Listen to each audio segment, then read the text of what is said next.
L'Égypte tremble sous la tyrannie d'un homme qui se prend pour un dieu, Pharaon. Hanté par une prophétie annonçant sa chute par la main d'un enfant d'Israël, il ordonne le massacre de tous les nouveau-nés mâles. C'est dans cette atmosphère de terreur que naît Moussa. Sa mère, le cœur brisé mais guidée par une inspiration divine, refuse de le voir mourir.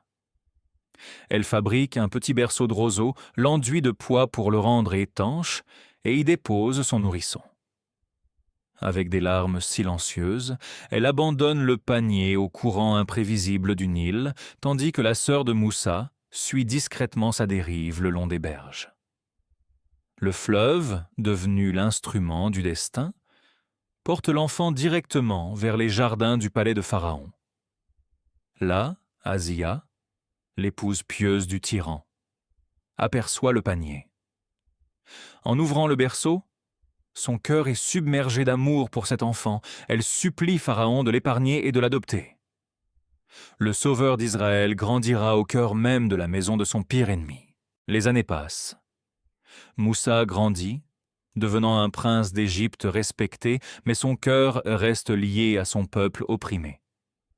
Un jour, en tentant de défendre un esclave hébreu, il commet l'irréparable et tue un contremaître égyptien.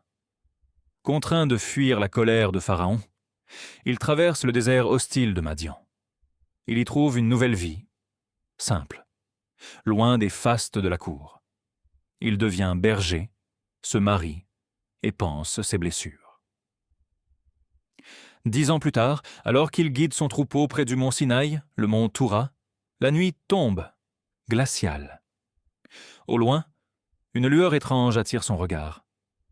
Un buisson est en feu, mais une force mystérieuse l'empêche de se consumer.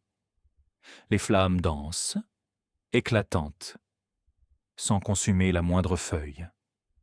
Alors qu'il s'approche, une voix puissante et solennelle résonne, émanant de la lumière. « Ô Moussa, je suis ton Seigneur, enlève tes sandales, car tu es dans la vallée sacrée de Touwa. » Dieu lui révèle sa mission.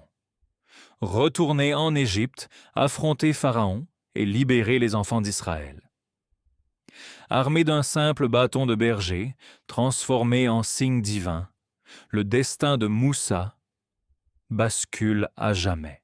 Moussa retourne en Égypte, accompagné de son frère Haroun, Aaron, dont l'éloquence doit l'aider.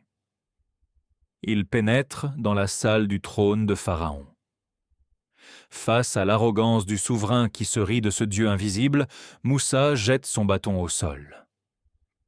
Sous les yeux terrifiés de la cour, le bois prend vie et se transforme en un serpent gigantesque et vigoureux. Pharaon, refusant de s'avouer vaincu, crie à la sorcellerie et convoque les plus grands magiciens du royaume pour un duel public lors du jour de la grande fête. Le jour J, la place publique est noire de monde. Les magiciens de Pharaon, sûrs d'eux, jettent leurs cordes et leurs bâtons. Par des illusions d'optique et de la sorcellerie, le sol semble se remplir de milliers de petits serpents rampants. La foule crie de stupeur.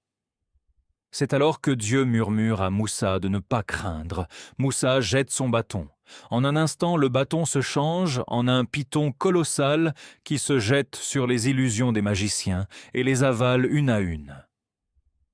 Comprenant qu'il ne s'agit pas de magie mais d'un miracle divin, les magiciens tombent à genoux, se prosternant devant le Dieu de Moussa, au grand désespoir de Pharaon, qui fulmine de rage. Malgré la défaite de ses magiciens, le cœur de Pharaon reste de pierre. Il refuse de libérer les esclaves et intensifie leur torture. Dès lors, le châtiment divin s'abat sur l'Égypte pour briser l'orgueil du tyran. C'est le début des grandes plaies. Le Nil, source de vie du royaume, se change en un fleuve de sang épais et nauséabond, rendant toute eau imbuvable. Puis des millions de grenouilles envahissent les maisons, les lits et les plats du palais.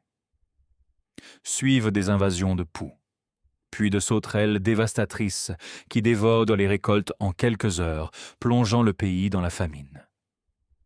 Enfin, des ténèbres épaisses et palpables enveloppent l'Égypte pendant des jours, coupant le pays de la lumière du soleil. À chaque fléau, Pharaon supplie Moussa d'intercéder auprès de Dieu pour faire cesser le tourment, promettant la liberté aux Hébreux. Mais dès que le fléau s'arrête, l'orgueil du roi reprend le dessus et il trahit sa parole. L'affrontement final devient inévitable. L'ordre divin tombe enfin. Il faut fuir au milieu de la nuit. Moussa rassemble les enfants d'Israël, des milliers d'hommes, de femmes et d'enfants portant leurs maigres possessions. Ils marchent en hâte à travers le désert, guidés par la foi. Mais au matin, alors qu'ils atteignent les rives de la mer Rouge, un grondement sourd fait trembler le sol. À l'horizon, une immense tempête de poussière s'élève. Pharaon a changé d'avis. Il a déployé toute son armée, ses chars de guerre d'élite et ses cavaliers pour les massacrer. Les Hébreux paniquent. Devant eux, une mer profonde et infranchissable. Derrière eux, l'armée la plus puissante du monde antique. Les cris de terreur s'élèvent. « Nous allons être rattrapés !» C'est alors que Moussa, debout face à la mer, d'un calme olympien et d'une foi inébranlable, prononce ces mots immortels « Jamais ! Car mon Seigneur est avec moi, et il va me guider. » Dieu parle alors à Moussa. « Frappe la mer avec ton bâton. » Moussa s'exécute. Dans un fracas assourdissant qui semble déchirer le ciel, les eaux de la mer Rouge se fendent. La mer s'ouvre en deux, révélant un chemin de terre totalement sec. De chaque côté du chemin, l'eau s'élève comme des murailles liquides gigantesques, figées et suspendues dans les airs. Les enfants d'Israël s'engouffrent dans ce couloir miraculeux, marchant à pied sec, émerveillés par ce spectacle biblique. Pharaon, aveuglé par sa rage et son arrogance, refuse de s'arrêter. Il ordonne à ses chars de s'engager à leur suite sur le chemin asséché. Mais alors que les Hébreux atteignent, sains et saufs l'autre rive, le piège divin se referme. Moussa lève à nouveau son bâton. Les murailles d'eau vacillent, le vent tourne, et des millions de tonnes d'eau s'effondrent avec la fureur d'un tsunami sur l'armée égyptienne. Les chars sont brisés, les soldats engloutis. Au moment de se noyer, Pharaon crie sa foi dans le Dieu de Moussa, mais il est trop tard. La mer rejette son corps sans vie sur le rivage, témoignage éternel pour l'humanité, que la tyrannie finit toujours par s'effondrer face à la vérité. Moussa et son peuple sont enfin libres.